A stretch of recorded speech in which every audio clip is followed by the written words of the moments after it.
Donc, bonjour à toutes et à tous, bienvenue et merci de nous avoir rejoints pour notre webinaire «Le playbook du marketing d'influence axé sur la performance». Aujourd'hui, notre experte en marketing d'influence, Marie Lambert, qui est ici présente, va vous expliquer comment créer des campagnes d'influence mesurables, prévisibles et percutantes. Si jamais vous avez des questions au cours du webinaire, n'hésitez pas à les poser dans la section dédiée, nous y répondrons à la fin de la présentation. Et sur ce, je laisse la parole à Marie. Un grand merci Manon pour cette introduction. Bonjour à tous. Je m'excuse en avance pour ma voix un peu cassée, différence de température. Vous devez tous connaître ce petit problème depuis cet été, donc soyez indulgents. Mais je suis ravie en tout cas de vous présenter effectivement ce webinaire axé sur la performance. On va commencer ensemble par une donnée assez intéressante que vous devez connaître certainement en tant qu'expert de l'influence. C'est que 58% des marketeurs déclarent que mesurer le ROI est un enjeu majeur. On va évidemment rentrer bien en détail sur cette partie ROI, mesure et performance. Donc, notre vision et ce que nous avons observé de notre collaboration avec les marques qui travaillent depuis un moment sur le levier de l'influence, c'est que d'abord, une approche performance de l'influence, c'est réfléchir à des KPI qui correspondent à des objectifs de business, mais aussi de baser ses prévisions de budget sur les performances passées, des précédentes campagnes, donc de tester. Enfin, et comme toujours, garder toujours en tête, évidemment, l'idée d'optimisation. Il y aura peut-être pas mal d'anglicismes. Je pense qu'on est tous d'accord pour savoir que dans notre milieu, on utilise pas mal de mots-clés en anglais. Je reprends le terme du performance driven, donc je vais le décrire maintenant, qui est une approche du marketing d'influence axée sur la mesure de la performance, comme mentionné. Vous allez me dire pourquoi c'est important. Eh bien, écoute, excellente question, et on va rentrer dans le vif du sujet à l'instant. C'est important pourquoi?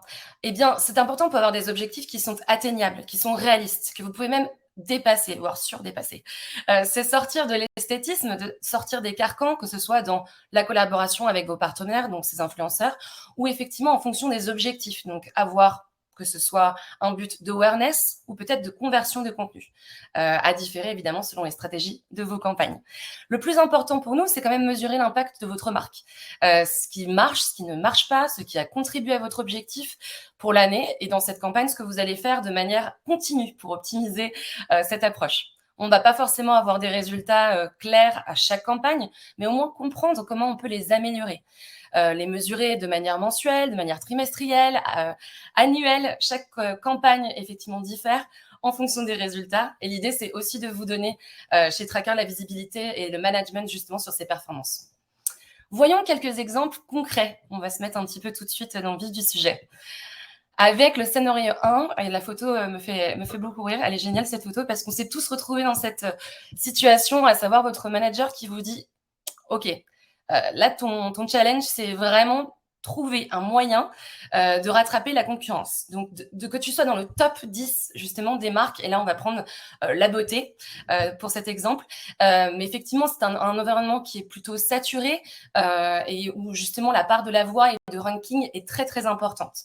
Donc l'idée quand on a un budget, qu'il soit serré ou pas, c'est surtout de comprendre comment on va pouvoir l'allouer dans le meilleur cas possible. Et c'est comme ça qu'on va parler justement du top 10 et surtout du VIT. Je vais rentrer justement plus en détail justement sur la partie VIT. Mais comment on va faire? Quels sont les leviers d'acquisition, les leviers d'action qu'on va mettre en place, les ressources, afin justement d'avoir une approche objective et puis surtout de revenir vers notre manager avec des cas concrets et surtout des résultats qui vont nous donner envie de continuer cette campagne.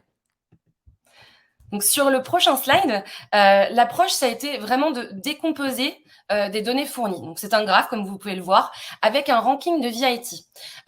Vous ne le savez ou peut-être pas, effectivement, on a le Earned Media Value, mais on a aussi le VIT, créé par Tracker, donc le Brand Vitality Score, qui permet de mesurer la visibilité, l'impact et l'image de votre marque, en se basant sur le contenu publié par les influenceurs. Ce qui rend VIT si intéressant, c'est surtout sa transparence et sa simplicité. Elle calcule 3 éléments. Visibility, donc la portée du contenu, excusez-moi, l'impact, donc l'engagement qui a été généré, et le trust, donc la qualité du contenu sur l'image de la marque. Rentrons dans le vif du sujet. Imaginez-vous que vous êtes la marque en bleu et en rouge, c'est la marque numéro 10. Donc, on reste sur vraiment atteindre justement cet objectif de rester dans le top 10. Que dois-je faire? Quels sont les leviers d'action? Eh bien, c'est soit augmenter le nombre d'influenceurs, soit le nombre de mentions par influenceur. Donc, travailler avec ces influenceurs avec une audience peut-être plus large ou doubler la performance de leur contenu.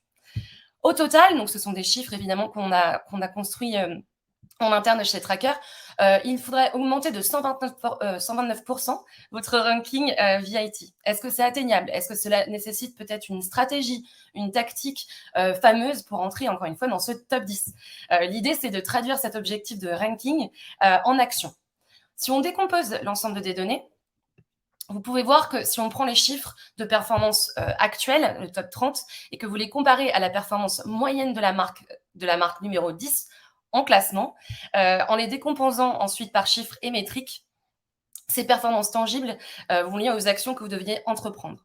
Donc, encore une fois, augmenter sa mention, la fréquence, augmenter le nombre d'influenceurs, donc peut-être de passer à là, on a un exemple concret de 5 660 à 12 927, soit une augmentation de 128%. On a un reach un peu plus important, effectivement, par action. Voilà. Évidemment, ces chiffres seront partagés par la suite de ce webinaire. Vous aurez davantage de détails, mais c'était effectivement pour vous donner une idée, justement, de comment on peut fragmenter par un graphe l'ensemble de ces actions. Rentrons prenons un autre exemple. C'est surtout l'exemple de 3 marques que vous connaissez certainement. La première est Fenty Beauty. On connaît tous la marque de Rihanna. Alors, Fenty Beauty, c'est pas parce que Riri est si connue qu'elle fonctionne aussi bien. C'est surtout parce que elle est mentionnée par un très très large volume d'influenceurs, et c'est surtout parce que c'est une marque inclusive, pardon. Donc un vrai combat qui garde et qui fonctionne dans le temps, et donc qui fonctionne justement en termes de marque de beauté et en termes de brand awareness. Donc ça, c'est la Fenty Beauty, j'avais envie de la partager avec vous. La deuxième, c'est Colourpop, qui maintenant fait partie des références du maquillage pour les amateurs de look haut en couleur. Et là, on est plus sur vraiment la fréquence justement du post, plus justement que le côté inclusif et plus que le brand peut-être value. Donc, on est vraiment sur une fréquence beaucoup plus importante. Et la dernière que vous devez aussi tous connaître, L'Oréal. Alors, L'Oréal, la stratégie est autre. Leur stratégie, c'est de travailler avec des influenceurs VIP, donc des influenceurs ambassadeurs tels que Eva Longoria ou bien d'autres justement artistes. Donc effectivement, on a un impact qui est complètement différent des deux autres marques. On va refaire un petit exercice ensemble. Le petit exercice, c'est que vous avez 2 screenshots. Donc, c'est une marque de skincare connue qui est vendue chez Sephora. L'idée, c'est vraiment de comprendre laquelle convertit le mieux avec les métriques justement qui sont partagées avec vous. La qualité des contenus et l'esthétisme est important. Maintenant, j'aimerais vraiment qu'on fasse un focus sur l'ensemble des données qui sont juste sous les posts. Je vais regarder si les gens ont déjà commencé à regarder. Pas encore. Je vais attendre un petit peu peut-être.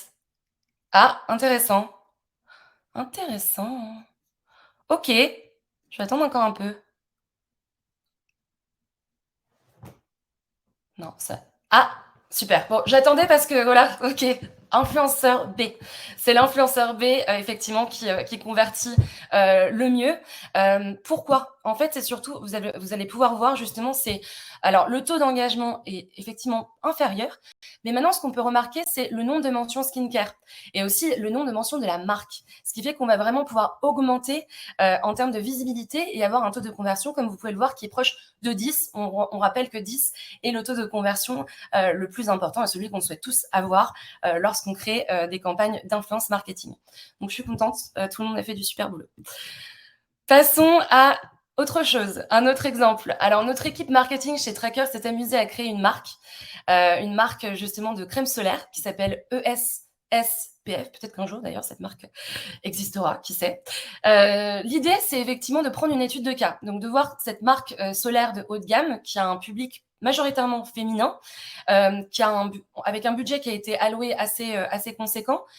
Mais effectivement, ce qu'on avait envie de voir et de tester, c'est au niveau démographique et de son audience et des consommateurs surtout, on avait envie de décliner cette marque et qu'elle devienne peut-être aussi une marque qui s'intéresse au public masculin. On est une petite équipe de 6 personnes. 3 personnes vont se consacrer au marketing et le reste, justement, va essayer de définir l'ensemble des actions menées, comme on a pu voir ensemble dans les précédents slides. Quels sont les points d'action, justement, pour pouvoir rendre cette marque importante et surtout développer une nouvelle audience. Donc, si on passe sur l'étape 1, ça consiste à définir les objectifs commerciaux en tant qu'entreprise. L'objectif principal, c'est d'augmenter les ventes. Donc, pour SSPF, cela signifie gagner des parts de marché parmi les autres marques axées sur la protection solaire, telles que La Roche-Posay ou Nivea. Donc, on peut bien voir justement sur le slide de l'étape 1 que l'élargir la base de consommateurs potentiels est une priorité, améliorer la fidélité de la marque aussi et augmenter les ventes, effectivement, ça, je pense que je le souhaite à tout le monde. Ensuite, on va passer à l'étape 2. Donc, l'étape 2 est un peu plus différente, c'est fixer un objectif pour le programme, donc ce qui est possible et réalisable sur la base des performances passées de la marque. Donc, pour faire mieux, effectivement, on revient sur la partie VIP. Là, on est proche de 9400, donc on n'est pas très très loin justement de notre but. L'idée, c'est de bien comprendre la base de marché et la croissance du marché, évidemment, mais aussi où on se place, encore une fois. Est-ce qu'on est dans le top 10 des marques, le top 30, et ça en fonction du VIT. L'étape 3, c'est définir la stratégie du programme et allouer les budgets. Donc, comme on le sait, maintenant qu'on a un objectif de VIT qui est beaucoup plus clair, c'est commencer à allouer ses ressources. On sait qu'on a un budget à consacrer à des influenceurs, qu'ils soient pour la part macro ou micro, et surtout pour les équipes. Donc, le budget des équipes et des outils doit être simple et surtout concret. Comment dépensez-vous ce budget avec ces influenceurs sur des produits, sur du seeding? Est-ce qu'on va collaborer plus avec des nanos, des macros ou même des VIP? Cela dépend encore de la stratégie du produit et surtout de la marque. On va passer à l'étape 3B. Donc là, on peut voir concrètement justement un tableau c'est un tableau que je connais très bien, où on a vraiment différents types d'influenceurs. On passe du mid au macro, au top influenceur, et on va pouvoir voir dans le temps justement le nombre d'influenceurs qu'on a activés, le nombre de fréquences, le nombre de mentions, mais surtout le nombre de reach et de coûts. Et on voit qu'à la performance, on n'est pas encore justement au but du VIT, celui auquel on aspire et celui qu'on souhaiterait avoir. Donc, on va peut-être revoir justement notre étape, donc dans l'étape 3C, avec effectivement plus de macro, mais plus du nano et du micro, avec justement un budget qui va être réparti différemment. On tente du seating, on va refaire partie on va réutiliser le VIT Calculator et revoir notre budget. Le VIT Calculator qui fait partie entièrement de Tracker. On vous enverra bien sûr un lien pour que vous puissiez voir à quoi ça ressemble, bien sûr. Donc, l'idée, c'est comment on va compléter l'ensemble justement de ces actions pour atteindre les 10K de VIT annuels. On va, si je fais un petit sommaire un petit peu de tout ce qu'on a vu, aujourd'hui, on va revoir la répartition du budget. On va refaire tourner le modèle du VIT Calculator pour le PED. Peut-être avec moins de VIP. On va optimiser après chaque campagne, donc retourner sur le modèle et peut-être refaire un choix des partenaires, donc des influenceurs avec lesquels on va travailler. Aussi, on va prendre justement de nouvelles mesures, à savoir peut-être une mesure organique, un contenu organique, et donc comprendre si cela peut être intéressant dans nos actions. Et bien évidemment, booster l'ensemble des contenus paid via l'UGC. Vous devez être familier, j'imagine, aussi avec ce type d'action. Et aussi, pourquoi pas privilégier les moments creux? Parce qu'effectivement, dans l'influence marketing, on connaît Noël, la Saint-Valentin, les anniversaires des influenceurs et autres. Mais l'été peut être aussi intéressant, justement parce qu'on pourrait penser que c'est un moment un peu plus creux. Mais en termes de contenu, il y a beaucoup, beaucoup d'histoires et beaucoup de choses à voir, notamment justement dans le secteur de la crème solaire, comme vous pouvez l'imaginer. On va passer au step 4. Donc maintenant qu'on a défini nos objectifs et qu'on a validé ce on devrait être en mesure justement d'atteindre avec nos ressources, il est temps de passer vraiment à la tactique, donc la stratégie de campagne. Donc, comment on va s'assurer que les objectifs de vos campagnes correspondent aux objectifs commerciaux et choisissez l'ensemble des KPI des campagnes. On va élargir sa base de consommateurs potentiels. Donc, on est vraiment sur l'objectif de la campagne awareness, avec des KPI qui sont très précis. Donc, le taux d'impression, le taux de portée d'influenceurs, le nombre de vues, bien sûr, et peut-être des enquêtes de notoriété. On va aussi améliorer la fidélité de la marque. Donc ça, c'est ce qu'on appelle la considération. J'imagine que vous êtes très familier avec ce terme, évidemment aussi. Donc établir des relations peut-être plus solides avec certains des influenceurs avec lesquels vous travaillez. Et les consommateurs, bien évidemment, puisqu'un consommateur est un influenceur et vice-versa. Et donc, on part sur vraiment des KPI plus sur l'engagement, la fréquence, le clic, le trafic, la conversion, et même peut-être du brand lift, donc afin d'effectivement optimiser l'intention d'achat. Ce qui nous mène à l'augmentation des ventes, à la conversion, et bien sûr, c'est ce qu'on attend le plus justement, c'est de bien comprendre comment on va pouvoir faire en sorte que la marque puisse être pérenne et surtout qu'elle fonctionne. On passe à l'étape 5. Bon, je pense que j'ai pas vraiment besoin de détailler ce slide, hein, il parle de lui-même. L'idée, c'est vraiment de bien comprendre, grâce à ce graphique, les différents scénarios qu'on a pu voir ensemble. Est-ce qu'on est vraiment sur un modèle de awareness, plus de considération, plus de conversion? Cela dépend encore une fois des objectifs de votre campagne, mais ce qui est en tout cas à garder en tête, c'est bien la qualité des contenus, les centres d'intérêt de l'audience, et c'est surtout les anciennes performances. J'appuie énormément là-dessus. C'est, je pense, comme ça, effectivement, qu'on peut faire améliorer l'ensemble d'une marque et des produits d'une marque. On va passer à l'étape 6A. Effectivement, donc, c'est une étape importante à ne pas oublier, évidemment, en route, c'est analyser et optimiser chaque campagne. C'est ce que je disais tout à l'heure, pour établir des références, rechercher des opportunités peut-être, et puis pour optimiser justement certaines stratégies à l'avenir. Donc, revenir sur les rapports des KPI du contenu, et surtout, simplement, enfin, d'avoir une bonne donnée, une analytique, une analyse précise justement de ce qui a pu être fait jusqu'à présent. Je vous laisserai, on enverra l'ensemble de ces informations encore une fois par la suite. Étape 6B. Donc en effet, pas les moindres, on est arrivé à notre dernière étape. N'oubliez pas de rendre compte de vos performances au niveau du programme. On n'oublie pas surtout justement être dans le top 10, hein, avoir un bon VIT. Est-ce qu'on est sur la bonne voie? Pour être justement sur la bonne voie, on a repris ces termes, élargir la base de consommateurs potentiels, améliorer la fidélité de la marque, augmenter les ventes, et on peut voir effectivement que la part de voix, donc VIT, les études d'image suivies de la progression justement de la marque sur les items, donc les préférences de marque, les intentions d'achat et le funnel et le tunnel de la vente, on va arriver justement avec une performance du contenu, un taux de VIP important, un coût par VIP et un retour en ad spend.